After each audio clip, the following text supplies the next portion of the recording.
মনে আছে তো সেই দিনটা 2023 এশিয়া কাপ ফাইনালে মোহাম্মদ সিরাজের ফায়ারি স্পেল। মাত্র কয়েক ওভারে লঙ্কান ব্যাটিং কোলাপস হয়ে গিয়েছিল আর গোটা দল অল আউট হয়েছিল মাত্র 50 রানে।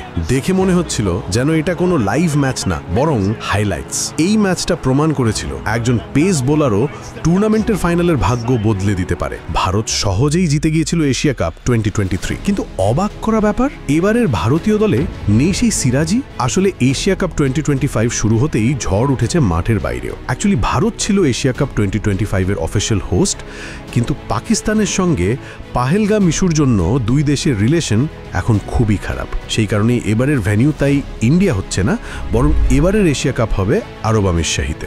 আমাদের দলের ক্যাপ্টেন থাকছেন সূর্যকুমার যাদব, ভাইস ক্যাপ্টেন শুভমন গিল। দলের ভরসা অভিষেক শর্মার মতো তরুণ বিস্ফোরক ব্যাটার, যা স্ট্রাইক রেট 193। আছে রিঙ্কু সিং, তিলক বর্মা, হার্দিক পান্ডিয়া, বুমরা, কুলদীপ, অর্শদীপ। একেবারে এক্সপেরিমেন্টাল কিন্তু explosive squad. Kohli, Rohit already retired. দলে নেই সিরাজ, এমনকি শ্রেয়াস আইয়ারের মতো ফর্মে থাকা ব্যাটারও বাদ পড়েছেন। তবে এবারের সিলেকশনে শুধু ভারত নয়, গোটা এশিয়াতেই ধাক্কা লেগেছে। পাকিস্তানে নেই বারবার আজম, নেই রিজওয়ান। বাংলাদেশে নেই মেহেদি হাসান।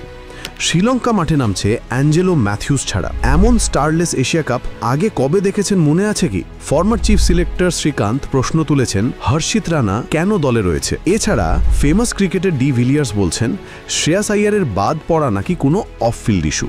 আবার এদের উত্তরে গাভাস্কার বিদেশি ক্রিকেটারদের উল্টে বলেছেন ভারতীয় দল কাকে নেবে আর কাকে নেবে না সেটা অন্য কেউ ঠিক করবে না। মানে ম্যাচ শুরু হবার আগেই টুর্নামেন্ট গরম। তাই আপনাদের কি মনে হয় এশিয়া কাপের ট্রফি এবার কাদের হাতে উঠবে?